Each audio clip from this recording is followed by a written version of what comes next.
Bulletin की शुरुआत कंदासीं ब्रेकिंग न्यूज़ सां।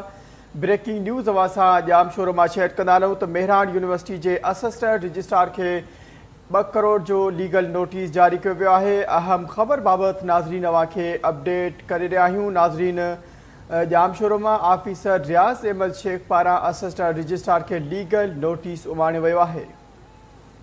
अज़ीम बारी जो असां सां टेलीफोन लाइन ते मौजूद आहे, वधीक तफ़सील मालूम कंदासीं। जी अज़ीम, वधीक कहिड़ा तफ़सील आहिनि?